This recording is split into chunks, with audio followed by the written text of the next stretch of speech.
हवेचा स्तर इतका बिघडलाय की आता श्वास घेणंही कठीण झालंय। हे तुम्हाला माहिती आहे का? ही बातमी प्रत्येक मुंबईकरासाठी अत्यंत महत्त्वाची आहे, त्यामुळे ही रील आत्ताच सेव्ह करा आणि अशाच माहितीसाठी थोडक्यातला फॉलो करा। मुंबईतील वाढते वायू प्रदूषण आणि धूळ रोखण्यासाठी मुंबई महापालिकेने आता कंबर कसली असून शहराचे रस्ते थेट परदेशातील रस्त्यांसारखे चकाकक चमकणार आहेत। पालिका प्रशासनाने रस्ते धुण्यासाठी तब्बल 125 पाण्याचे टँकर भाडेतत्वावर घेण्याचा निर्णय घेतला असून पावसाळा सोडून वर्षातील 150 दिवस हे रस्ते नियमितपणे धुतले जाणार आहेत। विशेष म्हणजे मोठ्या टँकर्सना जिथे पोहोचता येणार नाही अशा अरुंद गल्ल्या स्वच्छ करण्यासाठी यंदा लहान टँकरचाही वापर केला जाणार आहे।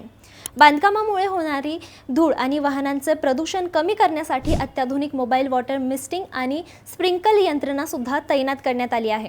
मुंबई महापालिकेच्या घनकचरा व्यवस्थापन विभागाने यासाठी निविदा प्रक्रिया सुरू केली असून लवकरच हे काम युद्धपातळीवर सुरू होईल। यामुळे मुंबईकरांना धूळमुक्त हवा मिळण्यास मोठी मदत होणार आहे। तुम्हाला काय वाटतं? रस्ते धुण्यामुळे मुंबईतील प्रदूषण खरोखरच कमी होईल का? तुमचं मत आम्हाला कमेंटमध्ये नक्की सांगा। बातमी म्हणजे थोडक्यात।